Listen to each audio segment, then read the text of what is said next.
This world is all about branding and marketing. The #1 branders in the universe is the United States. They made United States seem like it's the best place in the world to be. It's the land of the free, home of the brave. I go there to find and chase my dreams. We have to be able to tell our own stories. Directors, filmmakers, entertainers, it's going to be clearly, and the press, it's going to be your job to redefine how people think about Africa.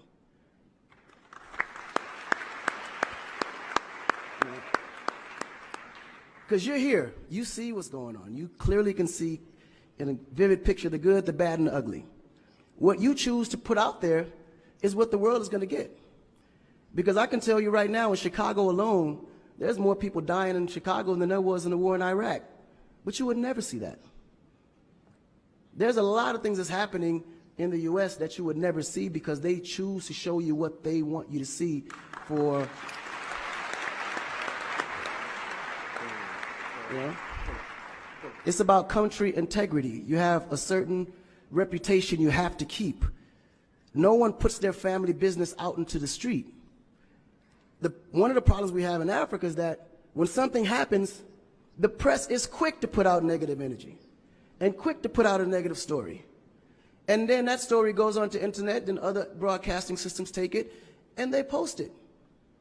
So when you look at places like Kenya, for instance, that I know of, maybe what, 2 terrorist attacks? But it was everywhere. So now people was afraid to go to Kenya because somebody shot up the mall. But then when you look online, there was over 25,000 attacks in the US, but you only knew about maybe 5 or 6. So we have to really rebrand. And then when you look at how the world perceives Africa, they're right. You know, you see zebras, lions, tigers, bears. Oh my. You get to the point where you think Africa's just a big jungle. The images that they're showing of Africa is historical images. This is way before civilization. This is when they were still, you know, battling with spears, like times of Shaka Zulu. No, I'm serious. But then when you look at the US, they're showing Superman, Batman, you know? Where is our Superman? Where is our, like, Shaka Zulu should be a superhero today. Really.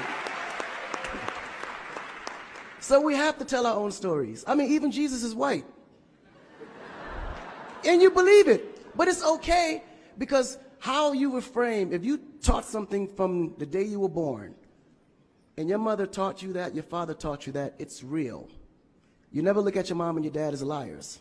But their mother and father taught them the same thing, because that's the kind of history that's put out for them to believe. Our history books in the US is all white American history, culture that's been borrowed from other nations. But Africa have to teach the same history of our ancestors, the great things that they have accomplished. You know? And it's going to be the jobs of directors like yourself, filmmakers like yourself, to narrate that story. How do we want to be perceived? How do we want that story to be narrated to the rest of the world? This younger generation, we kind of figured it out. Because now, when you look at hip-hop in America, every rapper is rich. Gold chains, Bentleys, nice girls by the pool with bathing suits in this big mansion. And then, when the video's over, they get on their phone and call an Uber.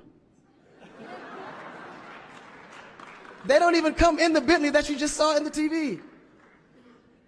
But you go to Nigeria, we got Wizkid, Davido, P-Square, all these guys driving a Bentley, Mercedes. They actually own those cars. That's the difference. But if we don't translate that, they will never know. They think we're going to leave the shoot and go home on a horse or a zebra. Because that's what they know. This is why African Americans are so afraid of Africa. You mention Africa, they start shaking. There's so much fear. They don't know how to translate that. It was just recent that people are now saying, yeah, man, you know what? I rock with Africans, man. You know what I'm saying? I want to do some collaborations, man. Yo, man, I need an Afrobeat remix, you know what I'm saying?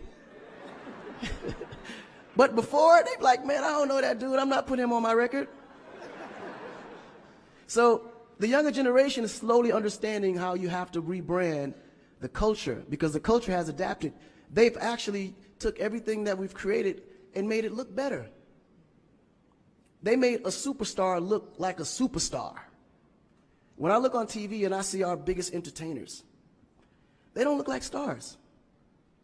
That's why you can't really respect the entertainer.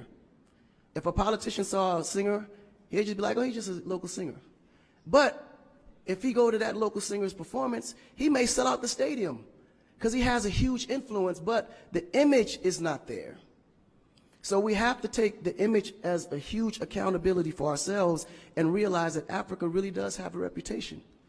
But if we allow our stories to be told, our stories will be told according to their agenda on what they need to be able to benefit from Africa. So we have to tell our story so we can be able to understand how we can utilize that story to benefit for our agenda.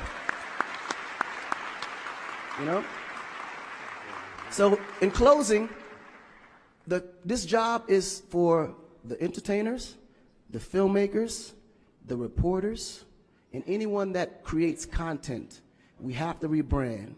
And we have to rebrand it in the way that we see it and tell the story to where they can understand it, feel comfortable, and want to come here and invest.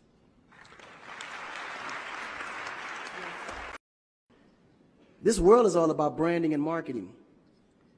The